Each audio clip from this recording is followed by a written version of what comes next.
People often ask me why I travel. Some think I'm running away from something. Others believe I'm chasing adventure. The truth is much simpler. I travel because every country has a story waiting to be told, and every stranger has the potential to change your life. My name is Lucas Almeida. I'm 26 years old, born in Rio de Janeiro, Brazil. For the past 4 years, I've lived with nothing more than a backpack, a camera, and an endless curiosity. I've watched the northern lights shimmer across Iceland's sky. I've hiked through the Andes in Peru. I've wandered the colorful streets of Morocco, explored ancient temples in Cambodia, tasted fresh pasta in Italy, and danced during festivals in Spain. Every destination gave me memories, but none gave me a reason to stay. Whenever someone asked, "Where's home?" I never knew how to answer. Maybe home wasn't a place. Maybe it was a person I hadn't met yet. That thought followed me onto the plane bound for Japan. The moment I stepped out of Tokyo's airport, everything felt different. The city moved with incredible speed, yet everyone seemed calm. Neon lights reflected across rain-soaked streets. Tiny cafes hid between towering buildings. Cherry blossoms drifted gently through quiet parks despite the busy crowds. Japan felt alive. Over the next few weeks, I explored temples in Kyoto, castles in Osaka, bamboo forests in Arashiyama, and peaceful villages surrounded by mountains. Everywhere I went, people greeted me with kindness. Yet there was one thing everyone insisted I try: real sushi. I laughed every time. Back in Brazil, I'd eaten plenty of sushi. How different could it be? Apparently. Very. One rainy evening, while wandering through a quiet Tokyo neighborhood, I noticed a small wooden restaurant tucked away on a narrow street. A soft paper lantern swayed outside. The sign simply read, "Sato Sushi." Unlike the crowded restaurants downtown, this place felt peaceful. Warm golden light spilled through the windows.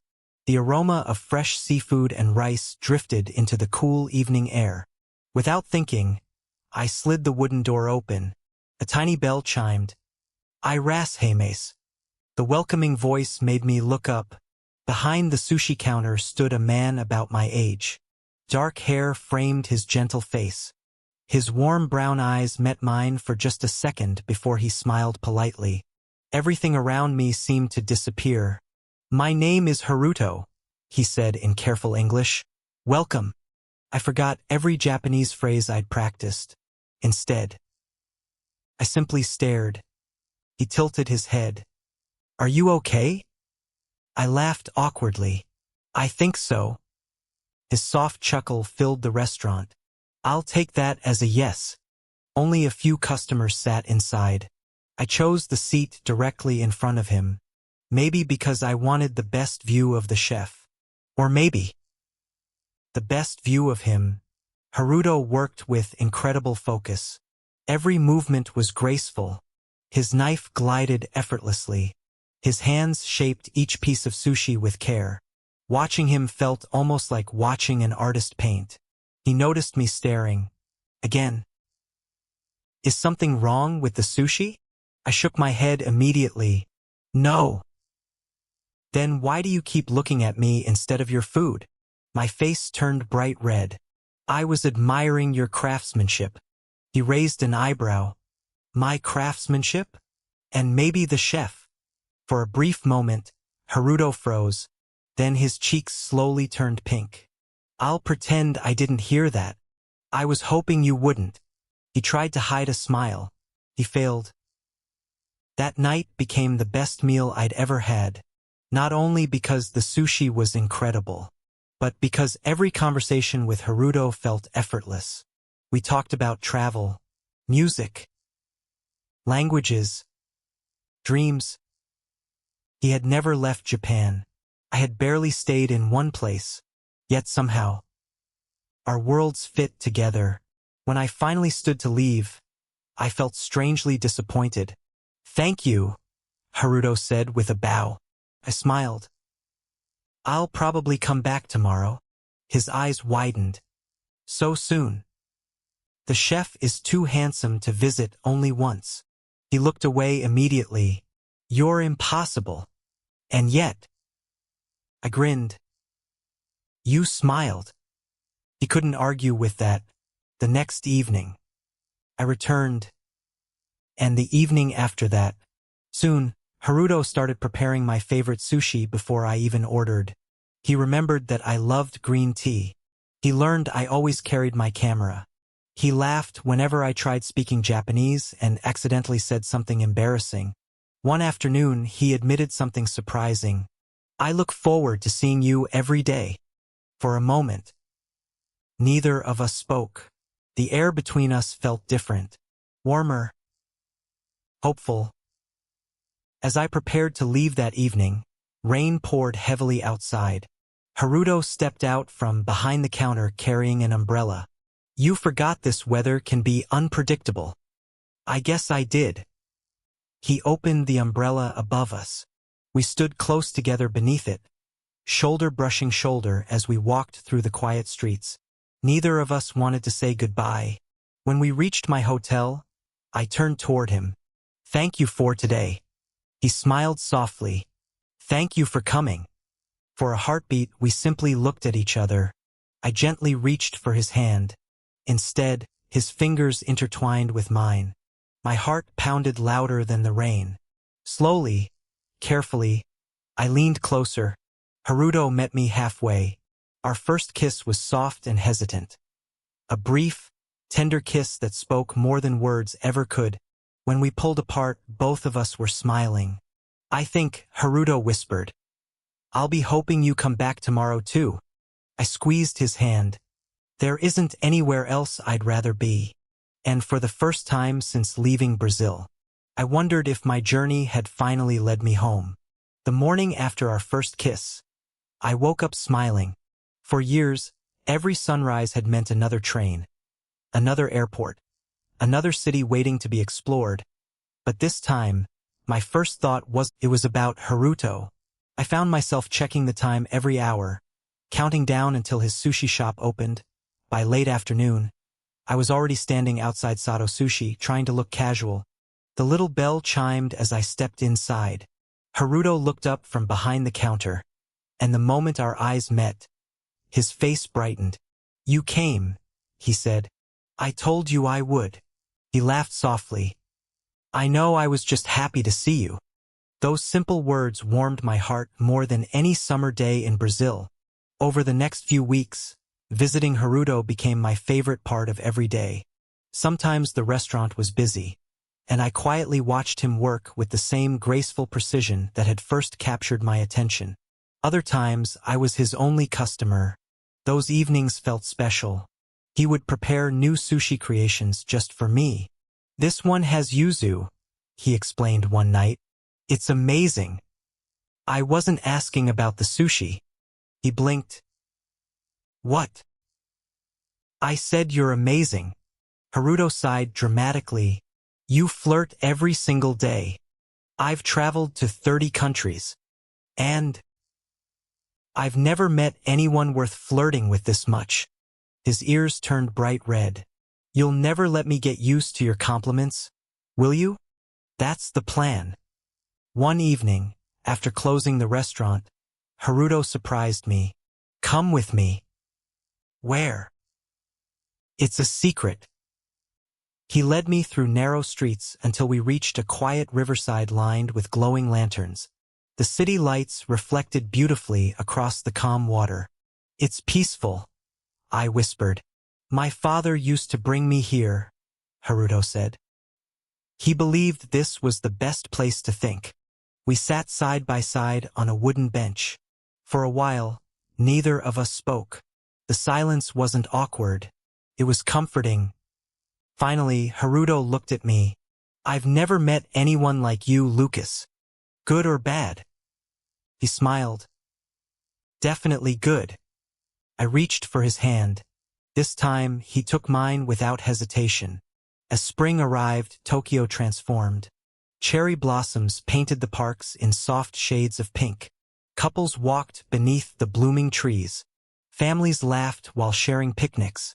Haruto had never taken a full day off from the restaurant. I think you deserve one, I insisted. My customers will survive. My regulars. I'll apologize personally. He laughed. You're impossible. And yet you're coming with me. He shook his head, smiling. I really am. We spent the day wandering through parks filled with cherry blossoms. Petals floated gently in the breeze, landing in Haruto's dark hair. I reached up and brushed one away. What? You look beautiful. He lowered his gaze shyly. You always know what to say. No. I smiled. I just tell the truth. As the sun began to set, we found ourselves standing beneath the largest cherry blossom tree in the park.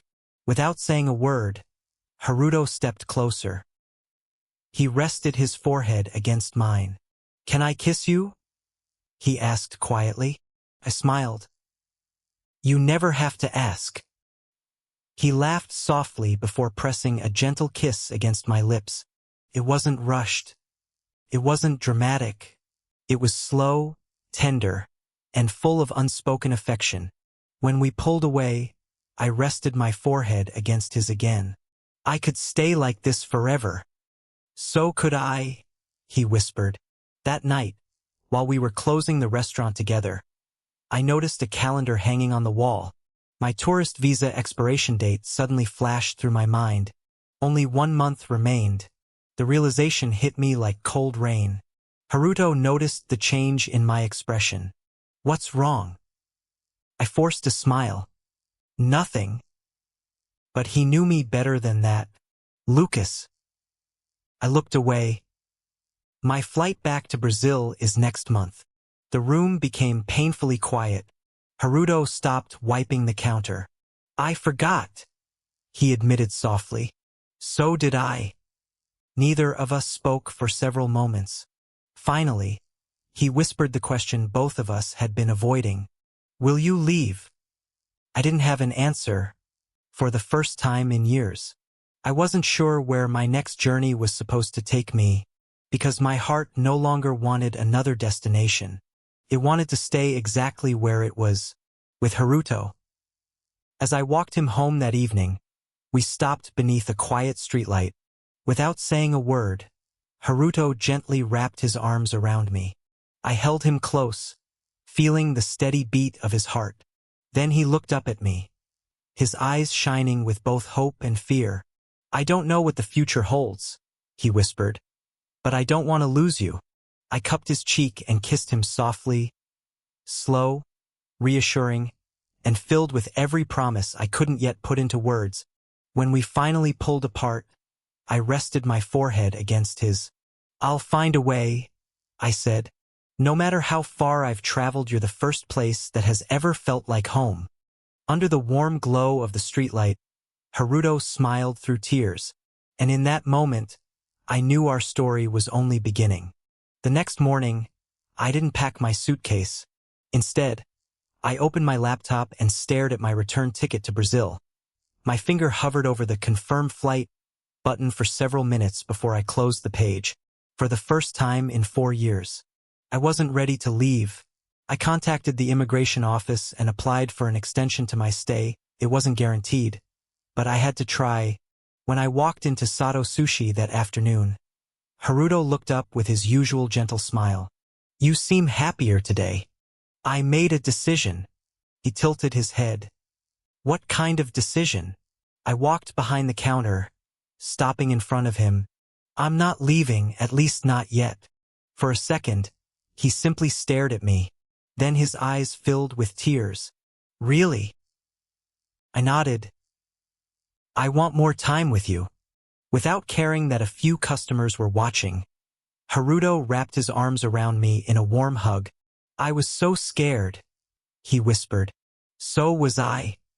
The following weeks became the happiest days of my life. Every morning, I explored another corner of Tokyo with my camera. Every evening, I returned to Sato Sushi. Sometimes I helped wipe tables after closing. Sometimes I washed dishes. Most of the time, I simply sat near Haruto, listening to him tell stories about his childhood. My father opened this restaurant 30 years ago, he said one night. I learned how to make sushi before I learned algebra. I laughed. So you've been a chef your whole life? I think so. He looked at me. What about you? I've spent my whole life searching. And now? I smiled. I think I finally found what I was looking for. Haruto's cheeks turned pink. You always know how to make me blush. It's becoming my favorite hobby. One quiet afternoon, Haruto handed me a white apron. What is this? You said you wanted to learn. Learn what? How to make sushi. I laughed nervously. This could end badly. Oh, it definitely will. For the next 2 hours, Haruto patiently taught me. My rice fell apart. My seaweed tore in half. One roll looked more like a burrito than sushi. Haruto laughed so hard he had to lean against the counter. I'm sorry, he said between laughs. I've never seen sushi look so creative. I call it Brazilian style. I call it a beautiful disaster. I pretended to be offended. I worked very hard on that disaster. He stepped closer, gently brushing a grain of rice from my cheek. You did. Our eyes met.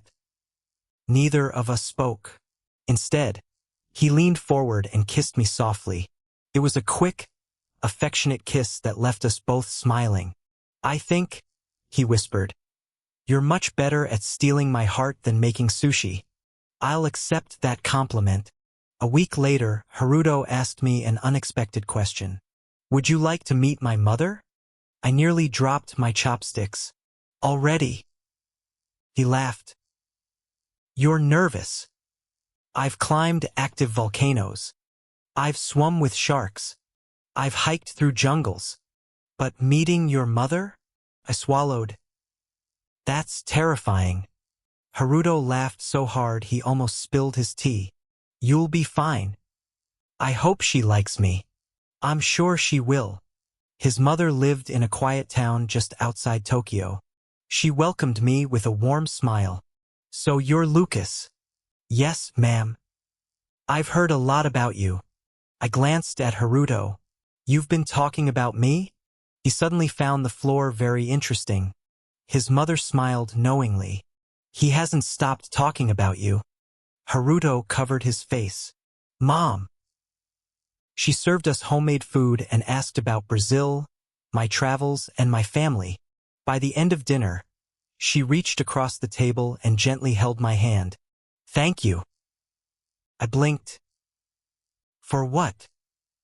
For making my son smile again. I looked at Haruto. He was smiling brighter than I'd ever seen. I should be thanking him, I said quietly. He changed my life. As summer approached, our routine became beautifully ordinary. Morning messages, afternoon phone calls, evening dinners together. Sometimes we'd close the restaurant early and wander through Tokyo's quiet streets, sharing one umbrella when it rained. Other nights, we'd sit on the rooftop of my hotel, watching the city lights stretch endlessly into the distance. One evening, Haruto rested his head on my shoulder. Do you ever miss Brazil? Sometimes. What do you miss most? My parents. The beaches. The music. He looked down. Will you go back someday? I will. But. I turned toward him. I don't want to build my future without you in it. His eyes widened. You mean that? I've traveled across 6 continents. I've seen wonders people only dream about. But every adventure eventually became another memory. I gently took both of his hands. You are different. You became my favorite chapter. Haruto's eyes shimmered under the city lights. He leaned in slowly, pressing a lingering kiss against my lips. When we finally pulled apart, he rested his forehead against mine. I love you, Lucas. The words stole my breath. For a heartbeat, the entire world seemed to stand still. I smiled through happy tears. I love you too, Haruto. It was the first time either of us had said those words, and somehow, They felt like the beginning of forever. A few days later, while browsing a travel magazine together, a full-page photograph caught my eye. Snow-covered mountains, crystal-clear lakes, quiet fishing villages. The headline read, "Discover the hidden beauty of northern Japan." Haruto noticed me staring. "Beautiful, isn't it?" "It is." He smiled. "I've always wanted to visit." I looked at him, an idea quietly taking root in my heart. Maybe our next journey would be one we'd take together, and maybe, just maybe, it would be the place where I asked the most important question of my life. Love has a strange way of changing your dreams. A year ago, I dreamed about collecting passport stamps.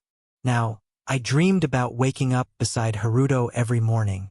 The more time we spent together, the more certain I became. I didn't just want to visit Japan. I wanted to build a life here. One evening, after we closed Sato Sushi, I found Haruto carefully cleaning his father's old sushi knife. He held it with great respect. "My father always said," he smiled softly, "a good chef doesn't just feed people, he gives them a place to feel at home."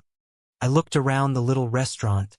Warm lights, wooden tables, the quiet sound of the refrigerator humming, the familiar scent of fresh rice and soy sauce. Then I looked at Haruto. "You've already given me that." He smiled, his cheeks turning pink. "I have. You gave me my home." He set the knife down and walked around the counter. Without saying a word, he slipped his arms around my waist. I held him close, resting my chin on top of his head. Sometimes silence said everything. A few weeks later, my visa extension was officially approved. When I received the email, I raced to the restaurant so quickly that I nearly forgot to lock my hotel room. I burst through the door. "Haruto!" He looked up in surprise. "What happened?" I held up my phone. "They approved it." His eyes widened. "You're staying?" "I'm staying." Before I could say another word, Haruto ran toward me and threw his arms around my neck. The customers laughed and clapped as we embraced. One elderly customer smiled. "I think this calls for celebration." Everyone in the restaurant agreed. That evening, Haruto prepared a special omakase dinner just for us after closing. Every piece of sushi carried a story. This one reminds me of the sea where I learned to fish with my father. This one reminds me of spring. And this one, he smiled shyly, reminds me of the day you walked through that door. I laughed. "So that's why it tastes unforgettable." As summer faded into autumn, the maple trees painted Japan in brilliant shades of red and gold. One morning, I surprised Haruto with 2 train tickets. He blinked. "Where are we going?" "It's a surprise. You've been smiling suspiciously all week." "I have no idea what you're talking about." He laughed. "You're a terrible liar." Several hours later, our train emerged from a tunnel. Haruto looked out the window and gasped. In the distance stood the majestic silhouette of Mount Fuji, its snow-capped peak glowing beneath the afternoon sun. "You brought me here? You always said you wanted to see it during autumn." His smile alone made every mile worthwhile. We spent the day exploring peaceful lakes, colorful forests, and quiet walking trails surrounding the mountain. Tourists filled the popular viewpoints, but eventually we found a secluded path overlooking the lake. The water reflected Mount Fuji like a perfect mirror. The wind carried crimson maple leaves across the shoreline. It felt as though the world had paused just for us. Haruto stood beside me, quietly admiring the view. "It's beautiful," he whispered. I smiled. "It is." Then I looked at him. "But not as beautiful as you." He laughed softly. "You still flirt after all this time." "I'll still be flirting when we're old." He nudged my shoulder playfully. "I believe you." My heart began pounding. I reached into my jacket pocket. Inside was a small velvet box I'd been carrying all day. My hands trembled. Haruto noticed. Lucas. I took a deep breath. You know I've spent years searching for places that made me feel alive. I've climbed mountains. I've crossed oceans. I've chased sunsets all over the world. But every journey eventually ended. I gently took both of his hands. Until I met you. His eyes immediately filled with tears. You became my favorite destination. You became my home. Slowly, I knelt on one knee. The world seemed to disappear. Only Haruto remained. I opened the little velvet box. Inside rested a simple platinum ring. Haruto Sato. My voice shook with emotion. Will you marry me? For several seconds, he couldn't speak. Tears streamed freely down his cheeks. He covered his mouth with trembling hands. Then, through a joyful laugh and happy tears, he nodded again and again. Yes. Yes. Yes, Lucas. I'll marry you. I slipped the ring onto his finger. Fit perfectly. The moment I stood, Haruto wrapped his arms tightly around me. Neither of us wanted to let go. He cupped my face with both hands before leaning in. Our kiss was gentle at first, then lingering and heartfelt. A promise of every tomorrow we hoped to share. When we finally pulled apart, our foreheads rested together. I love you, he whispered. I'll spend the rest of my life proving how much I love you too, I replied. As the sun dipped behind Mount Fuji, painting the sky with shades of gold, pink, and violet, we sat hand in hand beside the quiet lake. Haruto admired the ring on his finger. It still doesn't feel real. It is. He smiled. So where do we go now? I reached into my backpack and unfolded a map of Japan. Instead of pointing toward another country, I pointed north. Hokkaido. Haruto's eyes sparkled with curiosity. The northern island? I nodded. We've spent so much time building memories here. What if we build a future there? He looked at the map, then at me. A future. I've been thinking. I smiled. What if we opened our own sushi restaurant together? Haruto stared at me in stunned silence. Then the biggest smile I'd ever seen spread across his face. Our restaurant. Our dream. He squeezed my hand tightly. Let's do it. As Mount Fuji stood quietly behind us, we made one final promise beneath the evening sky. The next chapter of our lives wouldn't be about chasing adventures. It would be about creating a place where every traveler, just like I once had, could find warmth, comfort, and maybe even love. People still ask me what my favorite country is. After traveling across 6 continents, they expect me to name Brazil, Iceland, Italy, or Japan. I simply smile. My favorite place isn't on a map. I tell them, it's wherever Haruto is. A few months after our engagement, we packed our lives into a small moving truck and drove north to Hokkaido, Japan's breathtaking northern island. As the city skyline disappeared behind us, endless forests, rolling hills, and quiet lakes welcomed us. Winter arrived early in Hokkaido. Snow blanketed the rooftops. The air smelled fresh and crisp. The peaceful towns felt completely different from busy Tokyo. Haruto squeezed my hand. Do you think we'll be happy here? I smiled. I know we will. Finding the perfect place wasn't easy. Some buildings were too expensive. Others were too small. For weeks, we searched from town to town until one snowy afternoon we found it. A cozy wooden corner shop with large windows overlooking a quiet street. Inside, the restaurant was empty. Dust covered the counters. The walls needed paint. The kitchen needed repairs. Most people would have seen an old building. We saw our future. Haruto slowly walked around the room. He closed his eyes. I can already imagine customers laughing here. I laughed. And I can already imagine you telling me I'm rolling sushi wrong. You definitely will. We both burst into laughter. This is the one, he whispered. I nodded. This is home. The next several months were filled with hard work.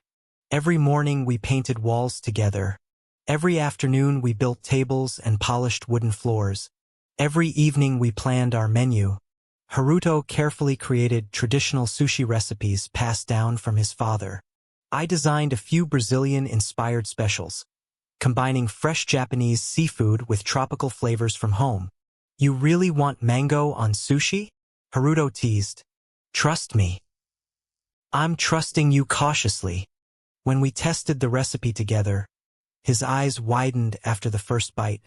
"I hate admitting you're right," I grinned. "I'll remember you said that." "You absolutely will." Finally, opening day arrived. A wooden sign hung proudly above the entrance. Two Oceans Sushi. The name represented us perfectly. Brazil. Japan. Two lives. One dream. Customers slowly began arriving. Then more followed. By lunchtime, every table was full. Haruto moved gracefully behind the sushi counter while I welcomed guests, shared travel stories, and served dishes with a smile.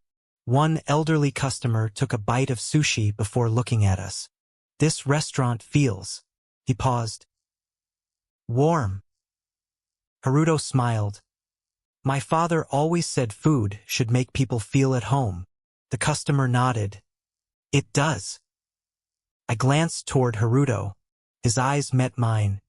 Neither of us needed words. We both knew his father would have been proud. As the seasons changed, our little restaurant became one of the most beloved places in town. Travelers visited from across Japan. Some even came from Brazil after reading articles about the Brazilian traveler and the Japanese sushi chef who built a restaurant together. Many customers stayed long after finishing their meals, sharing stories and laughter, exactly as we'd hoped. One evening, after closing, I found Haruto standing outside beneath softly falling snow. "The first night we met," he said, "I thought you were just another tourist. I thought you were the most handsome chef I'd ever seen." He laughed. "You really did flirt from day one. I've never stopped. I hope you never do." "I won't." I stepped closer and wrapped my arms around him. Snowflakes landed gently in his dark hair. He looked up at me with the same warm brown eyes that had stolen my heart years ago. "I have something for you," he whispered. He handed me a small wooden box. Inside was the old sushi knife his father had treasured. I looked at him in surprise. "Haruto, this belongs to your family." "It does." He gently closed my fingers around it. "Now your family too." Tears blurred my vision. There could never have been a greater gift. I hugged him tightly. "Thank you for choosing me." He smiled.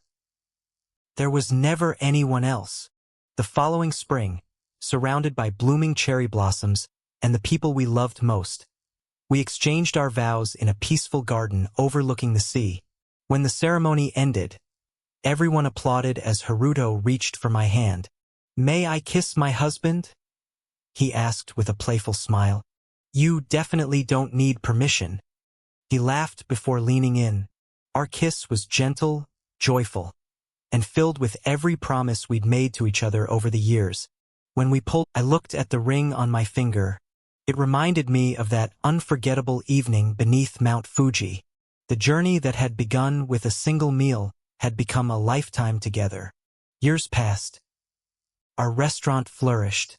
The walls slowly filled with photographs from my travels. Pictures of Brazil, Italy, Norway, Peru, Australia, and, of course, countless photos of Japan. But my favorite photograph hung behind the counter. It wasn't of a famous landmark. It wasn't of a breathtaking landscape. It was a simple picture of Haruto and me standing beneath Mount Fuji, smiling at each other moments after he said yes. Customers often asked why that picture was my favorite. I'd always answer the same way. Because that's the day my journey ended. I looked across the restaurant as Haruto laughed with our customers while preparing sushi with the same gentle hands that had first captured my heart. And my real adventure began. Every evening, as we locked the restaurant together and walked home beneath Hokkaido's star-filled sky, I quietly thanked the world for one rainy night in Tokyo. I had traveled thousands of miles searching for unforgettable places. Instead, I found unforgettable love. And after all the countries I had explored, the greatest destination of my life wasn't another city or another mountain. It was the life Haruto and I built together, filled with laughter, warm meals, quiet kisses, shared dreams, and a home where every traveler was welcomed like family. That, to me, was the greatest journey of all.